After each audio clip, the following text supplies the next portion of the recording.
แต่ว่าเวลาเขาใส่น้ำอีลีกะบ่ได้ใส่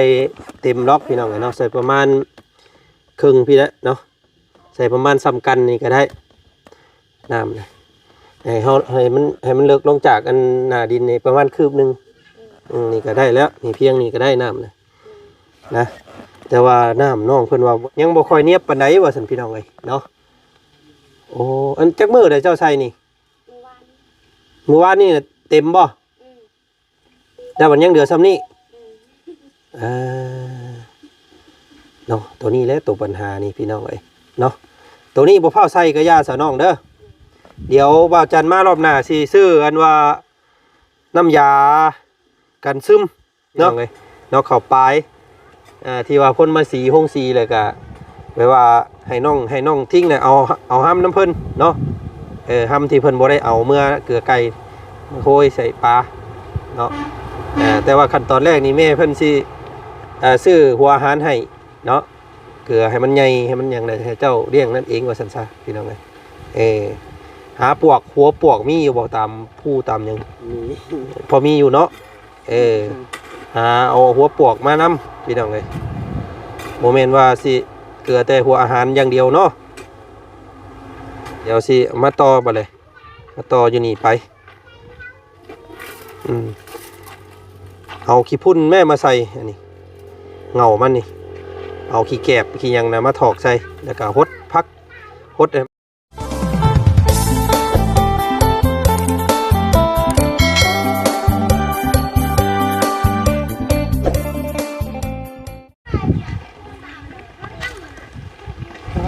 โตวังเด้อไผป่าเป็นจูดอันว่าให้พี่น้องเอ้ยจูดให้จูดชวนวังเด้อมันปิวมาใส่เฮือนใส่ซ่านได้เตรียมน้ำเตรียมในไว้เด้อโตพี่น้องเอ้ยเนาะพี่มาอัปเดตบ้านน้องงามก่อนสิพากันกลับบ้านมื้อนี้พี่น้องเอ้ยเนาะทางตะนงตะคายเพิ่นฮอดใส่เด้ว่าซั่นพี่น้องเนาะฮอดหุ่มห่ออยู่บ่เนาะโอ้น้องเพิ่นใส่ตะคงตะคายบาดนี่พี่น้องเอ้ยทางนี้เนาะถือว่างามแล้วทางนี้พี่น้องเอ้ยเน้นนะเนาะงดงามยังแต่ข้างทางนั้นโอ้บ่ฮอดบ่ชุดชำน้องเนาะพี่น้องไงบ่หุ่มบ่ห่อซ้ำเนาะใส่พากันนั่งดินอยู่นี่บ้านนี้เนาะไก่เจ้าบ่อน่ะนี่หมูหำน้อยเพิ่นพี่น้องไงเนาะดูดนุ่มจอดอยู่เอ้ยเนาะเจ้าบ่มีไก่โอ้ยเนาะมีแต่บัดอันมันหุ่มมันห่อแหละเฮ้ยไกวลูกเนี่ย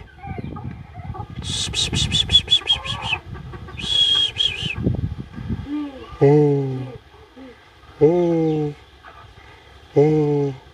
นาะเนาะอันนี้น้องเพิ่นพากันนั่งกินข้าวกินน้ำอยู่นี่เลยบ่บ่มีศาสตร์ปูเลยไอ้พี่น้องไงเนาะเอาสบายดีน้องงามอาบน้ำอาบในตลอดเนาะเพิ่นเดี๋ยวนี้เนาะถ้ามีน้ำนี่พี่น้องไงเนาะกินนมเจ้าเองเนาะหมอน้อยเนาะแต่ปุ๋ยอยู่พี่น้องไงซีเมนนมอันเมมาดีเนาะอ้วนซับใส่ให้แท้อุ้มมาเพิ่นอยู่เป็นยังเฮ้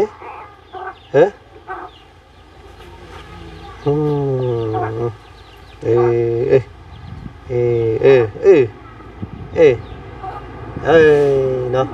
มีไส้เอ้ย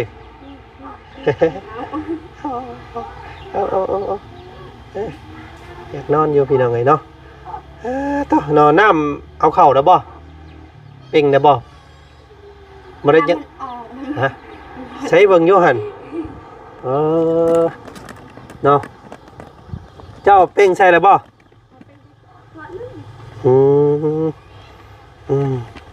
ทางนี้หุ่มพอแล้วพี่น้องไงเนาะโอ้น้องคนเป่งใช่แล้วพี่น้องไงเนาะมันซึมบ่น้องมันออกบ่ อืมโอ้แต่ก่อนเจ้าใส่เต็มบ่ตัวนี้อืมยังซ้ำนี่บาทนี้เออโอ้พี่น้องไงเพราะว่าเห็นป้าลุงเพิ่นท่วงมาหลายอยู่เนาะเพิ่นสาบยังบ่ค่อยเนียบปานใดว่าซั่นพี่น้องเอ้ยเนาะโอ้อันจักมื้อได้เจ้าใส่นี่เมื่อวานนี่เต็มบ่แต่มันยังเหลือซ้ำนี่เออเนาะตัวนี้แหละตัวปัญหานี่พี่น้องเอ้ยเนาะตัวนี้บ่พอใส่ก็ย่าซะน้องเด้อเดี๋ยวบ่าวจันมารอบหน้าสิซื้ออันว่าน้ำยากันซึมเนาะมาทาก่อนซื้อน้ำยากันซึมมาทาก่อนสั่นบ่ได้ได้นี่พี่น้องเอ้ยเนาะสั่นในป่าเจ้าสิได้ตายซื่อๆได้นี่เนาะโอ้แต่ว่าเวลาเฮาใส่น้ำอีลีกะบ่ได้ใส่เต็มล็อกพี่น้องเอ้ยเนาะใส่ประมาณครึ่งพี่ละเนาะใส่ประมาณซ้ำกันนี่ก็ได้น้ำนะให้มันเลิกลงจากอันหน้าดินนี่ประมาณคืบนึงนี่ก็ได้แล้วนี่เพียงนี่ก็ได้น้ำนะแต่ว่าน้ำน้องเพิ่นว่าวนโบอยู่พี่น้องเอ้ยเฮ็ดยังไงระบาดนี่เนาะมันยังใหม่อยู่เนี่ยยังใหม่อยู่บางเทื่อมันยังใหม่มันก็ยังว่าน้ำมันยังนั่นอยู่ดิเนาะเพราะว่าสร้างเพิ่นสาบค่อนข้างจะบ่นาปานใดเอ้าพี่น้องเอ้ยน้องทิ้งบ่ได้ไปเฮ็ดเวียกว่าซั่นมื้อนี้พักมื้อนี้เนาะสงกรานต์นี่เพิ่นหยุดอยู่บ่สงกรานต์3 มื้อเขาให้หยุดโอ้พี่น้องเอ้ยเนาะหยุดหยุด3 มื้อเนาะเอาเสียมจกกันซะให้มันเพียงในน้องเด้อมันน้ำบ่อยู่เนาะแม่นบ่น้องงามว่าเมื่อวานนี่เราใส่เครื่องพี่ว่าสันได้มันบกลงนิดนึงเนาะกะพังเบิ่งซะก่อนมีแต่ถอกน้ำใส่ตัวนี้มีแต่อันมืออ้ายขึ้นมารอบหน้าก่อนจังอ้ายสิซื้อน้ำยานั่นมาใส่เด้อน้ำยานั่นมาทาก่อนน้ำยากันซึมพี่น้องเอ้ยเนาะมาเคลือบก่อนซั่นแหละบ่ได้อันนี้พี่น้องเอ้ยเนาะต้องซื้อยากันซึมมาใส่ก่อน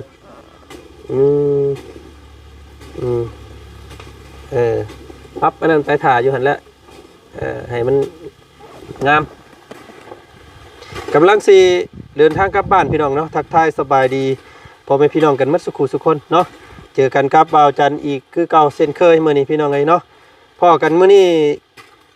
มาอัปเดตเบิ่งเนาะทางบ้านของน้องยับไปเฮินไป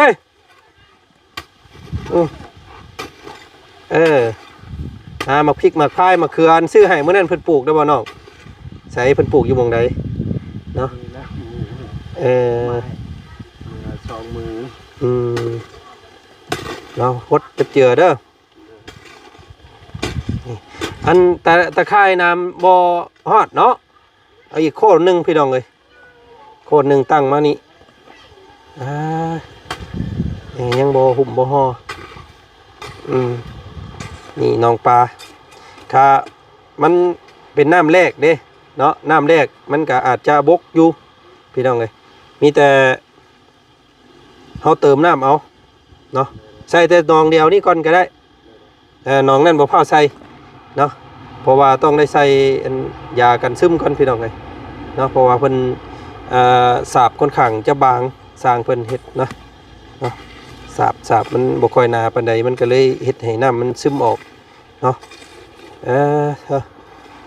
หลายคู่หลายคนอยู่เพิ่นว่าโอ้ยเนาะปล่อยน้ำปล่อยอันนั้นใส่ยันปลาตายเด้ว่าซั่นพี่น้องเอ้ยเนาะกะก่อนสิปล่อยปลานี่ทางว่าจันสิเอาเหนเอาจอบมาใส่ให้มันห่มซะก่อนเด้พี่น้องเอ้ยเนาะบ่แม่นว่า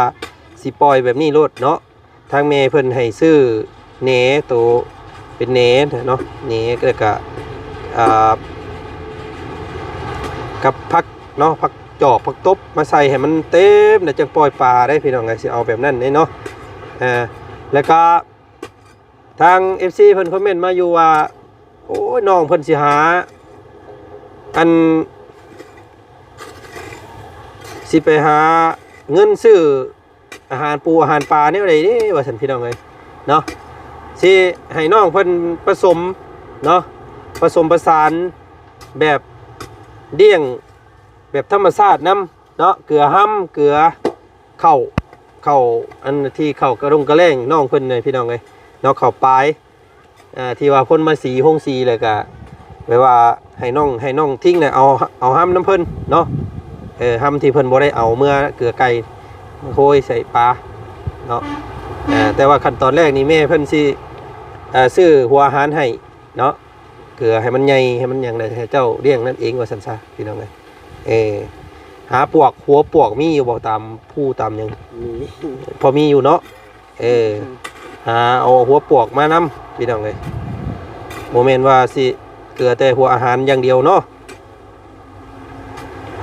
ต้องหาคอกล้วยแม่น้องหาเอากล้วยมาปลูกเด้อหาก้นเอากล้วยนี่มาปลูกตามอันนี้ให้มันห่มนะมันจังเป็นห่มพี่น้องเลยอันนี้ก็ห่มอยู่นี่เนาะยามตะเวนวายมันพอมันเกิดห่มนี้พี่น้องเลยเนาะมีแต่มือหน้าเด้อน้องเด้อไอ้ซีซื้อแต่ขายมาอีกคนหนึ่งมาดึงให้มันฮอดเนี่ยให้มันอันนี้บ่เดินเจ้าฮอดนี่บ่สุดตัวนี้เนาะตึ๊บนี้พี่น้องเลยคุ้งปึ๊บทางนี้เพิ่นมีตะไคร่นี่อยู่เนาะได้อยู่ดอกทางนี้เนาะแบ่บ่เข้าดอกมีแต่ระมัดระวังเอากะว่านั่นก็จะได้2โคนบ่ได้นี่พี่น้องเลย2โคนน่ะเหลือโคนหนึงนี่บ่พอเนาะโคนหนึงนี่สิน่าสิมาฮอดตัวนี้ก็เดี๋ยวมื้อหน้าเนาะมื้อนี้อ้ายมื้อป้าก่อนเนาะ ตั้งมุกตั้งใจเฮ็ดเวียกเจ้าก็ได้เนาะเก็บเงินมาซื้อข้าวคือว่าข้าวกินเบิดบ่ในเดียวเอาเงินยัง15 มื้อเอาเฮ็ดงาน15มื้อบ่เอาเงินเดือนนั้นเต็มแล้วเดือน3ยังเดือน4ยังอีก15มื้อพุ่นแหละเนาะหาก็ที่2มื้อที่3โอ้ยังอีก10กว่ามื้อพุ่นเนาะ15วัดกล้าบ่ได้จักล้าน4ล้านปลายพี่น้องเนาะหาอันเส้นเข่าเพิ่นมากินถ่าก่อนเสร็จเนาะวันที่15ยังเอาไปใส่เพิ่นพี่น้องเอ้ยขึ้นมารอบหน้าพุ่นแหละวันที่15 16พุ่นแหละทางอ้ายสิขึ้นมาใหม่เด้อเนาะเพราะว่ายันมันกระเทินได้พี่น้องเอ้ยเนาะสิขึ้นมาอีกอ่ะน่าสิเป็นวันที่15 16พุ่นแหละสิได้มาเนาะมีแต่ระยะนี้ก็พากันไล่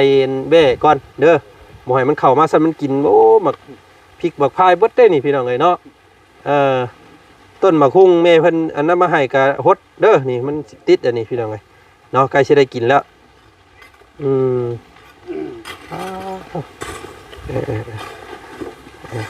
มีแต่สะอันให้มันงามนี่แหละเนาะสะให้มันเบิดสะลงมาให้มันเพียงน้องงามเพิ่นว่ามันน้ำมันอยากบกว่าซั่นพี่น้องไงน้องเพิ่นเป่งใส่นี่ได้ขอบน้ำมันเนาะก็มันเป็นน้ำแรกเด้เนาะน้ำแรกมันก็อยากบกแน่แหละพี่น้องไงมันต้องอันใส่เวลาเพื่อมันอิ่มน้ำอิ่มในอีก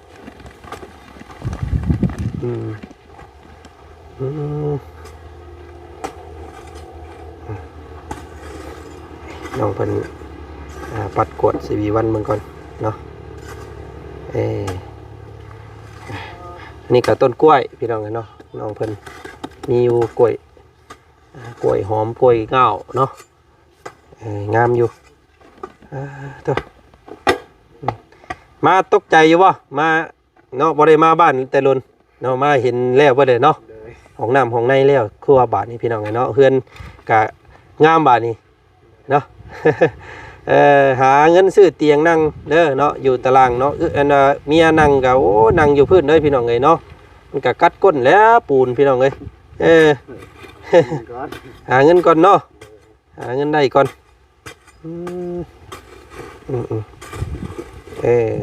สะมาเด้อจังปลูกพักใส่บาทนี่มาเลยให้น้องงามเพิ่นเดี๋ยวสิซื้อนะเมล็ดพันธุ์พักมาให้เนาะปลูกผักป้งตามหิมมันนี่พี่น้องเลยเนาะให้ปลากินเนาะส่วนใส่ให้เบิด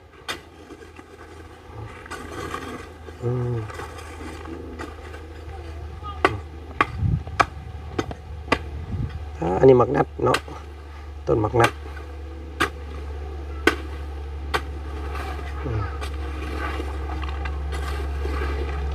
นั่นก็โคนละ850,000พี่น้องเอ้ยเนาะโคนนำสนามเด็กตะข่ายเล็กเฮาซื้อมา2โคนมื้อน่ะเนาะก็เบิดอันนั้นก่อนรอบนี้พี่น้องเอ้ยเนาะเดี๋ยวทักถามแม่เพิ่นก่อนแม่เพิ่นยังเงียบๆอยู่เนาะแม่เพิ่นก็คือสิเฮ็ดเวียกเฮ็ดงานอยู่ทางนั้นว่าซั่นซะพี่น้องเอ้ยเนาะเรื่องปูเรื่องปลานี่น่าสิเป็นรอบหน้าพุ่นแหละเนาะรอบนี้นี่แม่นคือสิบ่ได้เผาใส่ง่ายหรอกพี่น้องเอ้ยเนาะเอาผักเอาหยังมาใส่ให้มันเกิดก่อนให้น้ำมันเย็นซะก่อนเนาะ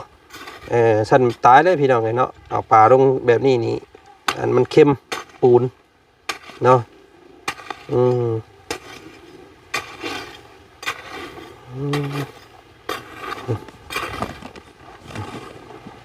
น้องทิ้งมาพี่ก่อนไปเนาะเบิ่งอยู่ห้องน้ำของทาเจ้าให้พี่น้องเลยมาพริกงามแท้นี่พี่น้องเนาะมะเขือนี่ลองปลูกเบิ่งอันนี้ก็ห้องน้ำเนาะฮอดแต่นี่เนาะวัน25 เมตรพี่น้องเลยฮอดแต่นี้ปึ๊บแล้วก็เดี๋ยวสิมาต่อบ่เลยมาต่ออยู่นี่ไปเอาขี้พุ่นแม่มาใส่อันนี้เงามันนี่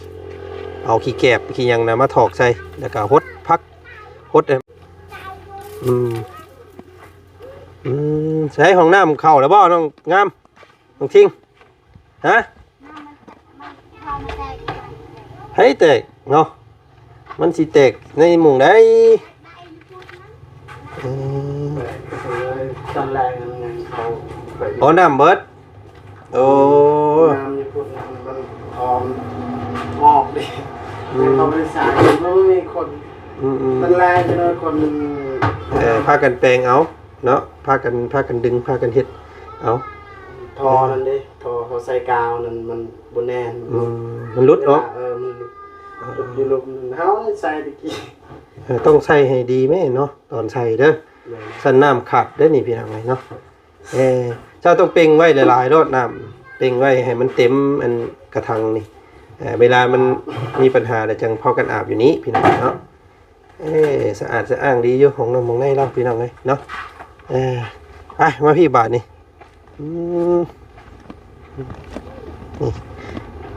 นี่ให้เพื่อนมันสะอาดเด้อน้องเด้อปัดกวาดตลอดเด้อบ่ให้มันหกเนาะให้สมกับแม่เพิ่นซอยพี่น้องเลยนี่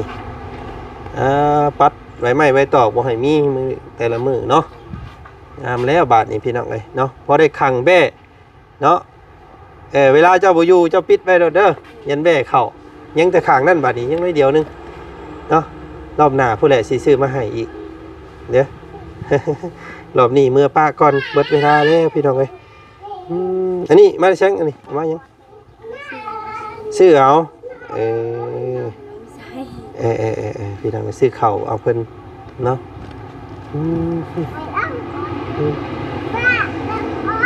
อันพากันต้อมอันนี้ไว้เด้ออันแห่ทรายเพิ่นนี่ยันว่ามีอันเพิ่นอยากเฮ็ดนี่อีกปัญหาเด้อเนาะเดี๋ยวเผื่อมีอันหมู่พ่อเจ้าอยากได้ก็เอาไปเฮ็ดหยังพี่น้องเลยเนาะยังลายอยู่ได้หั่นมันแจกไปมันจ่ายไปซื่อๆเนาะหาแนวมาปลูกอีกงามมากุ้งมาห้อยมายืมน้ำขู่น้ำข้น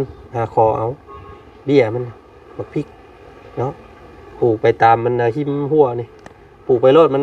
แบ่บ่กินดอกบาดนี่เนาะมันแบ่เข้าบ่ได้เด้มีแนวปลูกให้มันเต็มเด้อเนาะเฮ็ดให้แม่เพิ่นเบิ่งแน่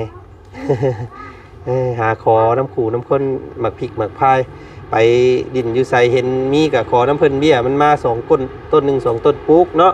พากันฮดพอได้กินเด้พี่น้องเอ้ยเนาะบ่ต้องคิดว่าขายก็ย่าเรือกินซะก่อนเนาะคือเจ้าซื้อนี่นี่พี่น้องเอ้ยเนาะนี่เห็นบ่พริกเอาในมันนี่เนาะเอาในมันจาดไว้นี่อันบิดอันตำเอาแล้วเอาในมันไปโหยไปหดมันออกคือกันได้อันนี้ก็ได้เนาะหมักพริกปลูกกินเนาะเดี๋ยวมื้อหน้าสินั่นไม่ แต่ปุ๋ยเยอะนี่พี่น้องเอ้ยเนาะอืม เออเนาะเอาบ่ได้ซื้อหยังมาผักมาต้อนซ้ำมื้อนี้มีแต่อ้ายสิเมื่อป้าก่อนเด้อพุ่นละยันมันค่ำมันมืดพี่น้องเอ้ยเพื่อสิฮอดเนาะมื้อหน้ามื้อในสิมาดินน้ำใหม่เดี๋ยวสิซื้อตะไคร้มาให้แล้วก็ซื้ออันน่ะพวกผักพวกหญ้ามาปลูกเนาะอันนั้นก็พังเบิ่งให้แล้วน้องเด้ออันตัวนี้น่ะบ่พาใส่ก็อย่าเดี๋ยวมื้อหน้าอ้ายสิซื้ออันนั้นมาทาใหม่น้ำยากันซึมเนาะเดี๋ยวอ้ายเมื่อหาซอกเบิ่งแถวบ้านอ้ายก่อนอยู่แถวนี้มันบ่มีเนาะยากันซึมเดี๋ยวขึ้นมารอบหน้าผู้ใดสิจังให้อันน้องเพิ่นเป่งน้ำใส่แล้วก็เอาผักเอาหยังมาทิ่มใส่ให้มันห่มซะก่อนจังเอาปลาปล่อยเนาะโอเคป้าสมื้อนี้เมื่อป้าก่อนเนาะมาถ่ายรูปนำกันเด้ยืนเฮียงกันอยู่หั่นพี่น้องเนาะบ่ได้เห็นเฮียงกันแต่โดนได้นี่พี่น้องเนาะยังสิเอาอีกอยู่บ่อันป้าลุงเพิ่นถามลูกฮะยาละ ยาแล้วบ่ยาอะไรก็ต้องซื้อยามากินอีกเด้อยาคืออ้ายซื้อมาให้ชื่อเป็นอยู่ที่แพงละ20,000เนาะบ่แพงปานใดดอกเด้อเราให้น้องคนใหญ่ก่อน2คนนี่ก็โอ้ยพอแล้วเนาะได้ลูกเคยซ้ำบ่มีผู้อยู่ได้บาดนี้บ่มีอันหม่งอยู่ให้เพิ่นซ้ำจักเนาะได้ลูกไผ่อยู่อันลูกไผ่แล้วได้มาเฮือนเพิ่นลูกชายแบบนี้นี่เนาะทำบ่มีเงินได้ไปสู้เพิ่นบ่สู้เพิ่นแหละได้ถ้าว่าเฮาบ่มีเงินแต่งมาได้ให้ไปสู้เพิ่นเนาะ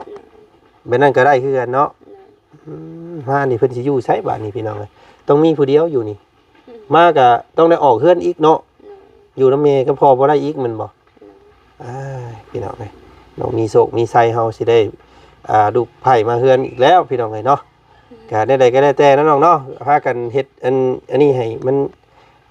ให้มันเขียวสะอุ่มงามเด้อสมกับแม่เพิ่นซอยเด้อพากันปลูกพากันฮดเด้อให้มันใหญ่ได้พี่น้องไงเนาะชั้นโอ้ยพี่น้องไงแม่เพิ่นเสียใจได้ เนาะมาให้มันสะอาดสะอ้างแล้วน้องเด้อเนาะเอาไปป้าก่อนมื้อนี้เนาะสบายดีเนาะเอาพี่น้องไงเนาะพากันเดินทางก่อนเพื่อสิฮอดเนาะเอารถขึ้นรถทางบ่เพิ่งก็ได้เนาะอันนี้คำว่าเจ้าออกไปแล้วเจ้าเอาไว้เด้อคล้องไว้รถบ่ให้มันบ่ให้แบ่บ่ให้หยังเข้าคล้องมึงอยู่น้องมาคล้องมึงอยู่ฮะถึงอยู่บ่น้องเพิ่นเฮ็ดเอานั่นเฮ็ดไปเลยเจ้าต้องเอาไม้นั่นมาตอกอีกไม้กลมๆมาตอกลงไปพุ่นมันจังจับมันจังสบายเนาะเวลาอัดนี่นั่นแม่นยันแบ่หมุนเข่าได้หั่นพี่น้องไปเนาะต้องเฮ็ดใหม่อีกเด้อบัดนี้เอาตะปูตอกเด้อพอได้เกาะใส่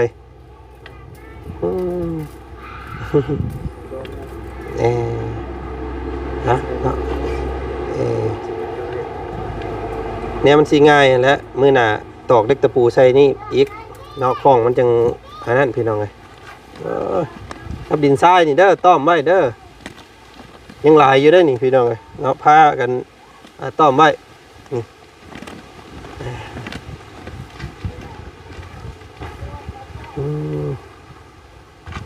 ต้องขี้แก็บ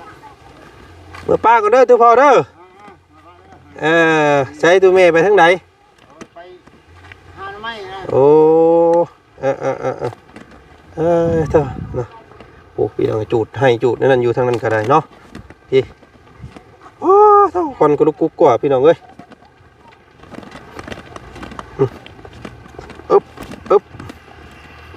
เอาเนาะโอเคคลิปนี้ก็ทางบ่จันเข้ามาอัปเดตน้องปูน้องปลาถือว่าน้องเพิ่นเทน้ำใส่แหละมันบกลงหน่อยนึงมันก็เป็นธรรมดาพี่น้องเอ้ยเพราะว่ามันยังบ่ทั้งอิ่มน้ำเนาะพี่น้องเนาะพุ่นแหละเบิ่งชมกันใหม่โอกาสหน้าพุ่นแหละพี่น้องเนาะพบพ่อกันทางบ่จันขอโตก้อนคลิปนี้ฮ้อนอบอ้าวเด้พี่น้องเอ้ยนี่อายฮ้อนอายเขาจูดนั่นว่าให้เนาะ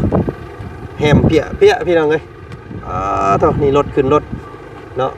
กล้วยต้นอ้อยนี่พี่น้องเอ้ยเต็มคือดูเนาะเถอะไปเนาะกันไหมพี่น้องคลิปหน้าคลิปนี้สบายดีเด้อ